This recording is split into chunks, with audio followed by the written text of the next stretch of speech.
Selamat siang dan salam sejahtera buat kita semuanya. Terima kasih buat kesempatan bagi saya diberikan untuk berbicara tentang mengenai COVID-19. Tentu terima kasih kepada tutor Bahasa Indonesia yang sudah memberikan kesempatan dan tugas ini, yaitu Ibu Rona Romadianti. Terima kasih untuk kesempatan yang diberikan. Pertama-tama kita bersyukur atas kasih dan kemurahan Tuhan yang sudah Tuhan nyatakan buat kita sehingga sampai hari ini kita bisa tetap sehat, kita bisa tetap berkumpul, beraktivitas walaupun dengan kondisi-kondisi yang secara manusia cukup mengkhawatirkan, tetapi kita bersyukur kita masih diberikan kesempatan, kesehatan, kekuatan untuk beraktivitas secara normal. Dan pada saat ini saya sebagai seorang mahasiswa di Universitas Terbuka di Prodi Hukum, di sini saya ingin menjelaskan tentang gagasan mengenai COVID-19 atau pengertian COVID-19. Memang kalau bicara tentang COVID-19 adalah kita bicara tentang pengalaman bangsa Indonesia melewati hari-hari yang sulit. Ada begitu banyak korban yang jatuh, ada begitu banyak orang-orang terdekat kita juga yang terpapar dengan virus ini, dan tidak sedikit juga yang akhirnya, meninggal dunia. Dan saya pun pribadi pernah mengalami juga terpapar dengan virus ini, sehingga saya harus 14 hari diisolasi di ruangan untuk menjalani masa karantina dan juga untuk pemulihan kesehatan saya. Nah, tingkat kematian yang disebabkan oleh COVID-19 dan juga bagaimana cara pencegahan COVID-19 ini. Nah, tentu pasti COVID-19 adalah pandemik baru ya, atau penyakit baru yang disebabkan oleh virus dari golongan coronavirus, yaitu SARS-CoV-19 ya. COVID-19 yang juga sering disebut virus corona. Nah, kasus penyakit corona ini terjadi pertama kali, tentu kita sudah tahu, itu terjadi di satu kota yang namanya kota Wuhan di China sana pada tanggal 19 Desember 2019. Nah, setelah itu COVID-19 menular antar sesama manusia dengan hanya dalam waktu beberapa bulan. Ada begitu banyak negara-negara yang terpapar dengan virus ini dan banyak tingkat kematian yang cukup tinggi terjadi di beberapa negara. Nah, agar tentu juga termasuk di Indonesia ya. Di Indonesia tingkat kematian cukup tinggi hanya dalam waktu beberapa bulan. Angka kematian akibat terpapar dengan virus ini cukup tinggi, terutama kepada mereka yang comorbid dengan beberapa penyakit. Nah, penyakit ini tentu pasti sangat menakutkan, bahkan menjadi momok yang menakutkan bagi banyak orang.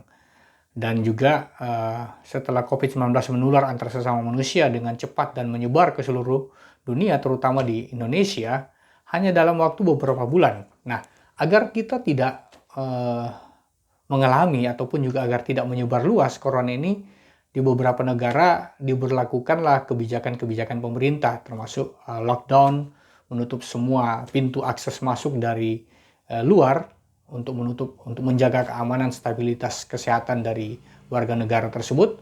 Ada juga yang disebut dengan PSBB dan juga atau PPKM. Nah, agar tidak terjadi kerumunan, nah tentu pasti diberlakukanlah kebijakan-kebijakan tersebut. Jumlah kasus terkonfirmasi positif COVID ya, kalau menurut data yang saya dapatkan, hingga 21 Juni 2022 adalah 6.069.255 orang yang terpapar dengan virus ini. Nah, dengan jumlah kematian 156.695 jiwa.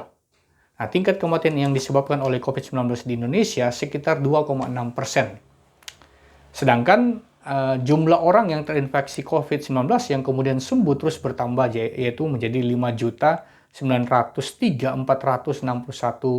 orang. Adapun cara kita untuk mencegah COVID-19 yaitu tentu pasti dengan menjaga kesehatan kita.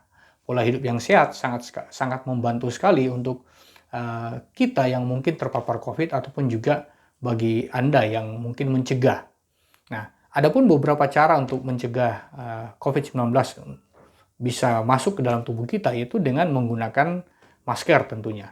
Biasanya orang menggunakan 2 masker dengan ketentuan masker medis di bagian dalam dan masker kain di bagian luar.